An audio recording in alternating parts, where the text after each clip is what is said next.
আরজিকর হাসপাতালে এক মহিলা চিকিৎসকের রহস্য মৃত্যুর ফাইল রিওপেন করেছে নতুন সরকার। এবং শুধু তাই নয়, সেই সময় দায়িত্বে থাকা 3জন সিনিয়র আইপিএস অফিসারকে সাসপেন্ড করে দেওয়া হয়েছে। নিঃসন্দেহে এই ধরনের খবরই নতুন সরকারের আমলে শুনতে চায় আমজনতা। এই খবর কানে আসার পর আমিও আপনাদের সামনে বোধহয় আলোচনায় রীতিমতো আমার উচ্ছ্বাস প্রকাশ করেছিলাম যে এটা হওয়া উচিত। কারণ আরো অনেক পশ্চিমবাংলার মানুষের মতো আমারও ব্যক্তিগতভাবে মনে হয় যে আরজি করে অ্যাকচুয়ালি কি ঘটেছিল এবং কারা তার পেছনে, এই পর্দা ফাঁস আদৌ হয়নি এবং তারা এখনো স্বাস্থ্য প্রশাসনে হয়তো ঘুরে বেড়াচ্ছে। এর একটা চূড়ান্ত নিষ্পত্তি তো অবশ্যই হওয়া দরকার। দেখুন, প্রাথমিকভাবে বিষয়টা সাধারণ মানুষকে সন্তুষ্ট করেছে, এ নিয়ে কোনো সন্দেহ নেই। আমি আপনাদের বারবার বলেছিলাম নির্বাচনের ফলাফল ঘোষণার আগেও, যখন প্রথম পর্বের নির্বাচন, দ্বিতীয় পর্বের নির্বাচন চলছিল, আরজিকর প্রভাব ফেলবে নির্বাচনের ফলে এবং আরজিকরের ঘটনা এত দ্রুত পশ্চিমবাংলার মানুষ ভুলে যাবে না। অনেকে সে সময় এটা বলার চেষ্টা করেছেন যে আরজিকরের প্রভাব আরবান পপুলেশনের ওপর হবে, শহুরে মানুষ, মফস্বলের মানুষ, শিক্ষিত মানুষ, তাদের ওপরে প্রভাব পড়বে, কিন্তু বেশিরভাগ গ্রামাঞ্চলে পড়বে না ইত্যাদি। আমার মনে হয় আমরা সেই সময় পেরিয়ে এসেছি, এ নিয়ে বিতর্ক করার সময় এটা নয়। মানুষ রায় দিয়েছে, তৃণমূল কংগ্রেসের সরকার ক্ষমতা থেকে সরে গেছে, নতুন সরকার, বিজেপির সরকার দায়িত্ব নিয়েছে, শুভেন্দু অধিকারী মুখ্যমন্ত্রী হয়েছে। ফলে আরজি করের ফাইল রিওপেন মানুষকে খুশি করেছে, আমিও খুশি হয়েছিলাম। কিন্তু রবিবার সকালে একটা খবর কানে আসার পর আমার কপালের চামড়ায় ভাঁজ পড়ে এবং তারপর বেশ কয়েক ঘন্টা এটা নিয়ে নানা রকম খোঁজ খবর করার পরেও আমি বলছি আপনাদের, নানা রকম হিসেব নিকেশ করার পরেও আমি বলছি আপনাদের, এরকম কোনো কারণ এখনো অবধি, কোনো ব্যাখ্যা এখনো অবধি আমার সামনে আসেনি, আমি বুঝে উঠতে পারিনি, যার ফলে কপালের চামড়া সোজা হয়ে যায়।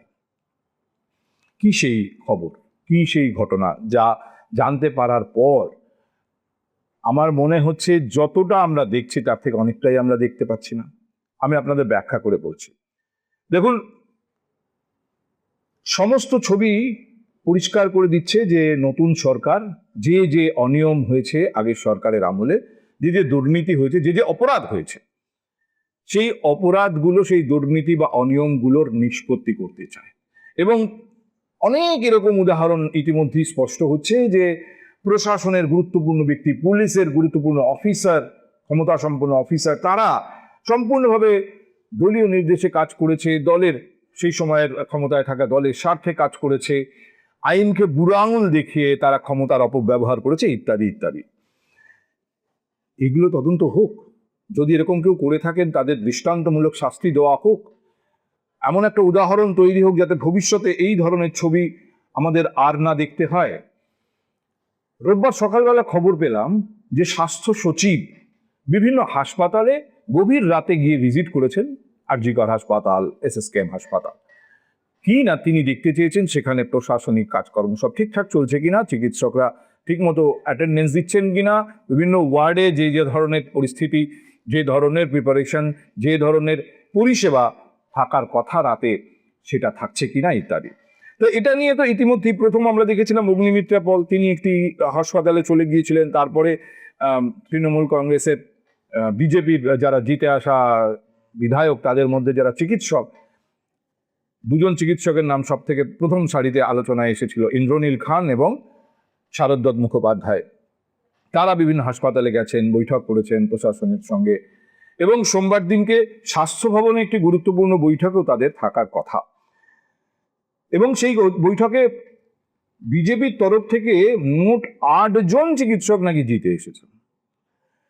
এই দুজন যারা শহর থেকে নির্বাচিত হয়েছেন, বেহালা থেকে এবং বিধাননগর থেকে, তারা তো ইতিমধ্যেই প্রচার পেয়েছেন, ইন্দ্রনীল খান এবং শারদ দত্ত মুখোপাধ্যায়।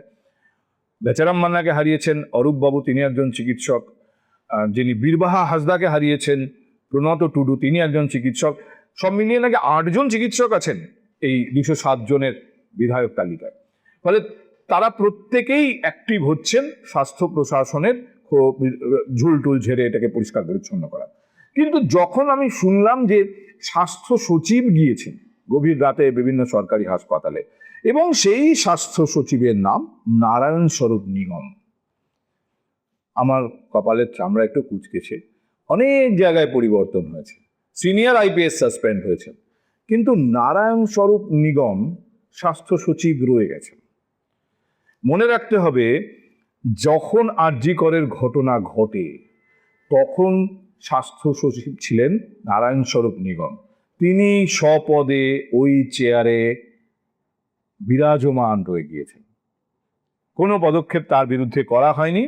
চেয়ার আলো করে তিনি শুধু বসেই নেই, এই খবরটা প্রমাণ করেছে যে তিনি বেশ অ্যাক্টিভ। তিনি এখন স্বাস্থ্য পরিষেবা যাতে বিভিন্ন হাসপাতালে, সরকারি হাসপাতালে ঠিকঠাক চলে সেটা দেখছেন।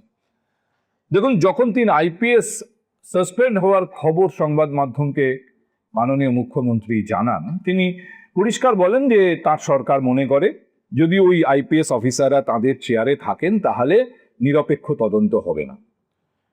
তো নিঃসন্দেহে এটা সবাই ওয়েলকাম করেছেন, ঠিকই বলছেন উনি। তারা যদি তাদের দায়িত্ব ঠিকভাবে পালন না করে থাকেন, স্বাস্থ্য সচিব তার চেয়ারে থাকলে নিরপেক্ষ তদন্ত কিভাবে হবে, এই প্রশ্ন তো উঠবে এবং তার উত্তর এই সরকারকে দিতে হবে। এই পুরো বিষয়টাকে আপনাদের বোঝানোর সুবিধার জন্য আমার তরফ থেকে আমি এটাকে 3টে স্তরে ভাঙি। একটা হচ্ছে মূল অপরাধ, যেটা আরজি করে ঘটেছিল। ওই মহিলা চিকিৎসক রাত্রিবেলা ডিউটিতে ছিলেন, দীর্ঘ সময় ধরে ডিউটি করছিলেন, তিনি আক্রান্ত হন, তাকে ধর্ষণ করা হয়, নৃশংসভাবে হত্যা করা হয়। এই যে মূল অপরাধটা, এটার তদন্ত করছে সিবিআই। যেহেতু সিবিআই এর হাতে তদন্ত ভার আছে, এটার দায়ও সিবিআই এর। এবার নতুন সরকার 3 আইপিএসকে সাসপেন্ড করে যে তদন্তের কথা বললেন, সেটা কিন্তু এই মূল অপরাধের তদন্ত নয়, এটা স্পষ্টই করেছেন মাননীয় মুখ্যমন্ত্রী। এই তদন্তটা হবে যারা সেই সময় গুরুত্বপূর্ণ পুলিশ আধিকারিক ছিলেন। কলকাতা পুলিশের কমিশনার ছিলেন, ডিসি সেন্ট্রাল ছিলেন, ডিসি নর্থ ছিলেন, যে অঞ্চলে আরজি কর পড়ে সেখানকার ডেপুটি কমিশনার। তারা তাদের ভূমিকা যথাযথভাবে পালন করেছিলেন কিনা, নিরপেক্ষ তদন্ত যাতে হয় এটা এনশিওর করেছেন কিনা, নাকি সেই সময়ের কোনো রাজনৈতিক দলের, শক্তিশালী রাজনৈতিক দলের প্রভাবে প্রভাবিত হয়েছেন, তাদের সুরে সুর মিলিয়েছেন, তাদের স্বার্থ রক্ষায় কাজ করেছেন, এই বিষয়টা দেখা হবে।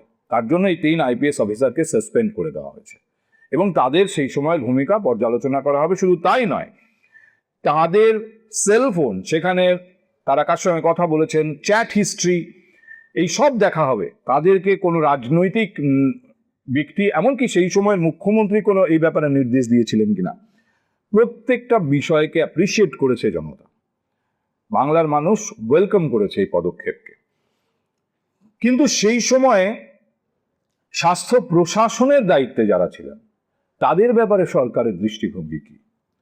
দেখুন, আরজি করের ঘটনায় যেটা আমরা চোখের উপর দেখেছিলাম, এক মহিলা চিকিৎসকের ভয়ঙ্কর মৃত্যু, এটা নিয়ে কোনো সন্দেহ নেই যে এর পেছনে স্বাস্থ্য প্রশাসনের ভেতরে, স্বাস্থ্য প্রশাসনের অন্দরে যে ভয়ঙ্কর পাক, তাতে বাস করা এক অত্যন্ত বিষাক্ত সরীসৃপের ভূমিকা আছে। বারবার করে জুনিয়র চিকিৎসকরা যে আন্দোলন করেছিলেন সেখানে এই প্রসঙ্গ উঠেছিল, উত্তরবঙ্গ লবি টবি ইত্যাদি, আপনারা নিশ্চয়ই কিছুটা মনে করতে পারছেন। মূল আমার প্রশ্ন হচ্ছে, যে বিষাক্ত সরীসৃপ ওই স্বাস্থ্য প্রশাসনের পঙ্কিল আবহে বাস করে, সেই সরীসৃপকে খুঁজে বার করার দায় নতুন সরকারের, সেই দায়িত্ব কতটুকু পালন হচ্ছে? পুলিশে বিভিন্ন গুরুত্বপূর্ণ দায়িত্বে যারা ছিলেন তারা ভূমিকা পালন করেছেন কিনা, তাদের কোনোভাবে কোনো দল, কোনো নেতা, এমনকি সেই সময় রাজ্য প্রশাসনের প্রমুখও কোনোভাবে প্রভাবিত করেছেন কিনা, ঠিক আছে, ইটস ওকে, দেখার দরকার, সরকার দেখবে। কিন্তু যে বিষাক্ত সরীসৃপের নিঃশ্বাস মিশেছিল ওই ঘটনায়, তার খোঁজ কে করবে এবং সেই খোঁজ আদৌ কতটা শুরু হয়েছে? একটা জিনিস আপনাদের নিশ্চয়ই মনে আছে, সেই সময় যে আন্দোলনকারী জুনিয়র চিকিৎসকরা, তারা বারবার আঙুল তুলেছিলেন স্বাস্থ্য সচিবের বিরুদ্ধে। সেই সময় আসনে থাকা স্বাস্থ্য সচিব, অভিযোগের কথা ছেড়ে দিন, আমি অভিযোগের বিষয়টাতে পরে আসছি। আপনারা জানেন আরজি করের ঘটনা ঘটার কয়েক ঘন্টার মধ্যে যে ভবনে এই ঘটনাটা ঘটেছিল সেখানকার একটি অংশকে রাতারাতি ভেঙে দেওয়া হয়। ভেঙে সম্পূর্ণ নাকি সেখানে নতুন করে কনস্ট্রাকশন হবে। বিরাট বিতর্ক হয়েছিল। অনেকে বলেছিলেন মূল অপরাধটা আসলে ওখানে ঘটেছিল, যে জায়গাটাকে ভেঙে দেওয়া হলো রাতারাতি। ভেঙে দেওয়া হলো প্রশাসনিক নির্দেশে। স্বাস্থ্য ভবন থেকে ওই জায়গা ভেঙে দেওয়ার অর্ডার ইস্যু করা হয়েছিল এবং অভিযোগ উঠেছিল সেই সময় সেই অর্ডারে সই করেছেন তৎকালীন স্বাস্থ্য সচিব নারায়ণ স্বরূপ নিগম। সেই স্বাস্থ্য সচিব, সেই নারায়ণ স্বরূপ নিগম বিভিন্ন সরকারি হাসপাতালে দেখে বেড়াচ্ছেন রাত্রিবেলা চিকিৎসা পরিষেবা ঠিকমতো দেওয়া হচ্ছে কিনা। 3 IPS কে সাসপেন্ড করে পুলিশ প্রশাসন তাদের দায়িত্ব পালন করেছিলেন কিনা সেটা বোঝা যাবে, কিন্তু স্বাস্থ্য প্রশাসনে যারা বসেছিলেন তাদেরকে কেন তদন্তের আওতায় আনা হবে না? কেন ওই বিষাক্ত সরীসৃপের খোঁজ করা হবে না? কেন এই স্বাস্থ্য সচিবের ফোন সিজ করে তার কল হিস্ট্রি, তার চ্যাট হিস্ট্রি দেখা হবে না? কি কারণে তিনি সেই সময় ওই যে বিতর্কিত অংশ ভেঙে দেওয়া হয়েছিল, যদি সত্যি তিনি সেই অর্ডারে সই করে থাকেন, কেন তিনি সই করেছিলেন? তাকে কেউ প্রেশারাইজ করেছিল কিনা এর উত্তর কেন তার কাছে জানতে চাওয়া হবে না? কেন তিনি সেখানে স্বমহিমায় সেই চেয়ারে এখনো বসে থাকবেন? বিজেপির প্রাক্তন বিচারপতি, বিজেপির যিনি এখন সাংসদ, তিনি সেখানে চলে যাচ্ছেন আরজি করের সেই ভবনে। বন্ধ তালার সামনে দাঁড়িয়ে বলছেন এই ঘরের মধ্যে অনেক প্রশ্নের উত্তর আছে, সিবিআই এখানে ঢোকেনি, সিবিআই এর বিরুদ্ধে আমাদের মনে হয় এখন ব্যবস্থা নেওয়ার সময় এসেছে, সিবিআই এর দায়িত্বপ্রাপ্ত আধিকারিককে কৈফিয়ত দিতে হবে, ইত্যাদি ইত্যাদি। আমি আবার বলছি, মাননীয় বিচারপতি, আপনি এই প্রশ্ন তুলছেন, উই অল ওয়েলকাম। যদি সত্যি সিবিআই এটা করে থাকে, সিবিআই এর তৎকালীন যিনি দায়িত্বে ছিলেন তদন্ত সঠিকভাবে না করে থাকেন, কোথাও গাফিলতি থাকে, নিঃসন্দেহে তার ব্যাপারেও আলাদা করে তদন্ত করা উচিত, তার কাছে কৈফিয়ত চাওয়া উচিত। কিন্তু একই সঙ্গে কেন এই কথাটা আপনি বলছেন না, যার অর্ডারে, বিতর্কিত অর্ডারে যেটা অভিযোগ, ভেঙে দেওয়া হয়েছিল ওই বিল্ডিং এর একটা অংশ, তিনি এখনো কিভাবে স্বাস্থ্য সচিবের চেয়ারে বসে আছেন? নিগমকে কি বিপাকে ফেলতে চাইছেন না বর্তমান মুখ্যমন্ত্রী? অনেকে ব্যাপারটাকে এইভাবে দেখছেন যে নিগম একটা সময় ট্রান্সপোর্ট ডিপার্টমেন্টের প্রিন্সিপাল সেক্রেটারি ছিলেন, যে সময় রাজ্যের পরিবহন মন্ত্রী ছিলেন শুভেন্দু অধিকারী। অনেকে সেই পুরোনো সম্পর্ক টেনে আনার কথা বলছেন, মানে ব্যাখ্যা আর কি, কেন হঠাৎ করে নারায়ণ স্বরূপ নিগমের বিরুদ্ধে কোনো ব্যবস্থা নিচ্ছে না শুভেন্দু অধিকারীর সরকার। এবার ব্যাখ্যা অনেক রকম হতেই পারে, কিন্তু এগুলো ব্যাখ্যাই, এর পিছনে যে স্ট্রং লজিক আছে সবসময় বলা যাবে না। যেভাবে দৃঢ়তা দেখাচ্ছেন নতুন মুখ্যমন্ত্রী, যেভাবে একের পর এক অত্যন্ত স্ট্রং পদক্ষেপ করছেন, সেখানে তিনি কোনো সময় একটা দায়িত্বে ছিলেন কোনো দপ্তরে মন্ত্রী হিসেবে, সেখানে প্রিন্সিপাল সেক্রেটারি ছিলেন ইনি, ফলে তাকে তিনি বিতর্কে জড়াতে চাইছেন না, এটা আমার মনে হয় খুব খুব স্ট্রং লজিক হিসেবে কাজ করছে না। আরেকটা কারণ হতে পারে, এটারও একটা ব্যাখ্যা আমি কিছু স্বাস্থ্য প্রশাসনের মধ্যে থাকা মানুষদের সঙ্গে কথা বলে মনে হয়েছে আমার, স্বাস্থ্য প্রশাসনটাকে এক্ষুনি বিরাট কিছু আঘাত দিতে চাইছেন না বর্তমান মুখ্যমন্ত্রী। এটার একটা অন্যতম কারণ হতে পারে যে স্বাস্থ্য প্রশাসন খুব গুরুত্বপূর্ণ। একটা আম গাছ থেকে আম পাড়ার সময় এটা খেয়াল রাখা দরকার যে আম গাছটা যেন ঠিক থাকে। আম পাড়তে গিয়ে আম গাছের সব পাতাও যদি ঝরিয়ে ফেলা হয় এবং আম গাছটা মরে যায়, সেটা খুব বড় ভয়ঙ্কর ব্যাপার। ফলে স্বাস্থ্য প্রশাসনে এখনই এমনকি যারা ধাক্কা দিয়ে দিলাম, তার ফলে প্রশাসনের কাঠামোটাই নড়বড়ে হয়ে গেল, সেটা সামলানো নতুন সরকারের পক্ষে একটা বড় চ্যালেঞ্জ হয়ে যেতে পারে। হয়তো সেই জন্য সময় নিচ্ছেন, তিনি সময় নিচ্ছেন কারণ তিনি যে বিধায়ক মণ্ডলী নির্বাচিত হয়ে এসেছে তার সঙ্গে, সেই পরিষদীয় দলে স্বাস্থ্য প্রশাসন সম্পর্কে অত্যন্ত গভীর জ্ঞান আছে এরকম লোকের সংখ্যা কম। ধরুন ইন্দ্রনীল খান, শারদদেব মুখোপাধ্যায়ের মতো চিকিৎসকরা আছেন, কিন্তু এরা আবার ঘটনাচক্রে দুজনেই ক্যান্সার বিশেষজ্ঞ। স্বাস্থ্য প্রশাসনে যে ক্যান্সার, যা প্রায় মেটাস্টেসিসে পরিণত হয়েছে, সেখানে তাদের চিকিৎসা আদৌ কতটা কার্যকরী হবে এ ব্যাপারে হয়তো নিশ্চিত হতে পারছেন না বর্তমান মুখ্যমন্ত্রী। এটা হতে পারে যে তিনি সময় নিচ্ছেন, এবং প্রশাসনে যে এখনো যেখানে হাত ধোয়াই যেত বিতর্ক আছে সেখানেও হাত দেওয়া হয়নি। তার অন্যতম উদাহরণ হচ্ছে ধরুন যিনি ডিরেক্টর অফ মেডিকেল এডুকেশন, তার বিরুদ্ধে কি অভিযোগ উঠলো? স্বাস্থ্য ভবনে দেখলাম চিকিৎসকদের প্রতিনিধি দল এসে অভিযোগ করে গেল যে সম্ভবত রাজীব বিশ্বাস, যিনি অসীম সরকারের বিরুদ্ধে তৃণমূল কংগ্রেসের টিকিটে প্রতিদ্বন্দ্বিতা করেছিলেন, তিনি একজন চিকিৎসক, সরকারি পদে ছিলেন, পোস্ট গ্রাজুয়েশন মানে এমডি করছিলেন, কিন্তু নিয়ম হচ্ছে নির্বাচনে প্রতিদ্বন্দ্বিতা করতে গেলে সরকারি পদ ছেড়ে আসতে হয়, রেজিগনেশন দিয়ে আসতে হয়। তিনি রেজিগনেশন দিয়ে এসে নির্বাচনে প্রতিদ্বন্দ্বিতা করলেন, ফল বেরোনো 4 তারিখে তিনি হেরে গেছেন, 5 তারিখে তাকে রিঅ্যাপয়েন্ট করে দেওয়া হলো। বিতর্ক হয়েছে এ নিয়ে, কে রিঅ্যাপয়েন্ট করেছেন? ডিরেক্টর অফ মেডিকেল এডুকেশনের বিরুদ্ধে অভিযোগ উঠেছে। ধরুন নামগুলো আমার স্পষ্ট সবসময় মনে থাকে না, অভিক বাবু, মানে অভিক একজন চিকিৎসক, ওই নর্থ বেঙ্গল লবি বিতর্কে যার নাম সামনে এসেছিল, তিনি এমডি করছিলেন একটি কোটায়, এমডি সুযোগ পেয়েছিলেন তিনি। সেই কোটাটা কি? তিনি কোভিড কালে কোনো একটি পার্টিকুলার হাসপাতাল দেখানো হয়েছিল যেখানে তিনি দারুণ ভালো পরিষেবা দিয়েছেন।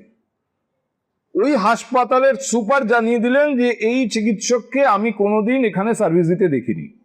মামলা পর্যন্ত হয়েছিল বিষয়টা, এবং সম্ভবত সেখানে যিনি মামলাটা বিচার করছিলেন তিনি ওই ডিএমইকে লেখেন যে আপনি এ ব্যাপারে খোঁজ খবর নিন, যে আদৌ যে অভিযোগ উঠেছে এই চিকিৎসক ওই যে কোটায় তিনি সুযোগ পেয়েছেন সেই কোটায় সুযোগ পাওয়ার যোগ্যতা তার নেই, আপনি রিপোর্ট দিন।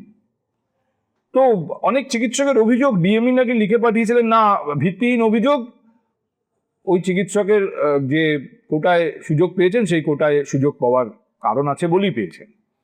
যদিও মামলাটা সম্ভবত এখনো নিষ্পত্তি হয়নি, যতদূর সম্ভব এ ব্যাপারে কোর্ট এখনো তার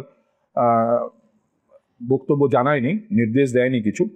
কিন্তু বিতর্ক তো বিতর্কই। আমি বলছি যে এই বিতর্কিত সিদ্ধান্তের অভিযোগ যাদের বিরুদ্ধে, স্বাস্থ্য প্রশাসনে গুরুত্বপূর্ণ অবস্থানে এখনো পর্যন্ত তারা থেকে যাচ্ছে। আরজিকর অত্যন্ত সেন্সিটিভ একটি মামলা।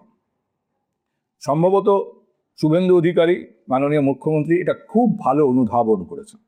এরকম হতে পারে যে আমরা খুব মনে করি যে এক্ষুনি একটা কিছু হয়ে যাক, খুব দ্রুত একটা কিছু হয়ে যাওয়াটা অত সহজ নয়। প্রশাসনিকভাবে আইনি দিক থেকে এত দ্রুত একেবারে ম্যাজিক করে ফেলা যায় না। কিন্তু একটা চ্যালেঞ্জও থাকে নতুন সরকারের কাছে, যে তারা বসে নেই, এটাও প্রমাণ করার একটা বিষয় থাকে। হয়তো সেজন্য তিনি আরজিকরের বিষয়ে খুব দ্রুত সিদ্ধান্ত নেওয়া যায় এরকম কিছু ইতিমধ্যে নিয়েছেন। পুলিশ আধিকারিকরা কি ব্যবস্থা, কিরকম ভূমিকা পালন করেছেন তিনি তদন্ত করে দেখতে চান। কিন্তু একই সঙ্গে এরকম কিছু বিষয় যেখানে এত দ্রুত হয়তো সিদ্ধান্ত নিতে চাইছেন না, তিনি সময় নিচ্ছেন, ঘর গোছাচ্ছেন, হতেই পারে। আমি বলছি যে 7-8 দিনের একটা সরকারকে এখন থেকেই কড়া ভাষায় সমালোচনা করতে হবে, এটা একজন সাংবাদিক হিসেবে আমি আদৌ মনে করি না। আমার মনে হয় না যে এখনই কোনো সরকারের আদৌ তার সদিচ্ছা নিয়ে মন্তব্য করার সময় এসেছে, তার লেভেল অফ এফিসিয়েন্সি নিয়ে মন্তব্য করার সময় এসেছে, না এখনো সেটা আসেনি। কিন্তু তাই বলে ধরুন কৌতূহল তো থাকতেই পারে সাংবাদিকের। তৎকালীন যিনি কলকাতা পুলিশের কমিশনার ছিলেন, যিনি এই মুহূর্তে একজন অ্যাডিশনাল ডিরেক্টর জেনারেল পদে কর্মরত সিনিয়র আইপিএস অফিসার, তাকে যে সরকার সাসপেন্ড করছে, তার কোনো প্যাসিভ সাপোর্ট এই নেক্সাসের ভেতরে থাকতে পারে আরজিকরের ঘটনায়, এরকম একটা সন্দেহে। সেখানে যার বিরুদ্ধে ডাইরেক্ট অভিযোগ আছে সেরকম আইএএস অফিসার স্বপদে বহাল এবং দেখভাল করে বেড়াচ্ছেন সরকারি হাসপাতালের কাজকর্ম ঠিকঠাক হচ্ছে কিনা, কোথাও একটা কন্ট্রাডিক্টরি। দেখা যাক, আরো সময় গড়ালে বোঝা যাবে যে সত্যি রাজ্য প্রশাসনের ভেতরে যে সরীসৃপের কথা আমি বললাম, বিষাক্ত সরীসৃপ ইতিমধ্যেই তার বাসা, শক্তপোক্ত বাসা তৈরি করেছে, সেই সরীসৃপকে চিহ্নিত করা এবং তাকে নিশ্চিহ্ন করার দায় এই সরকার নেয় কিনা। যদি সেটা না হয় তাহলে পশ্চিমবঙ্গের স্বাস্থ্য প্রশাসনে কালিয়া দমন কিন্তু সম্পূর্ণ হবে না।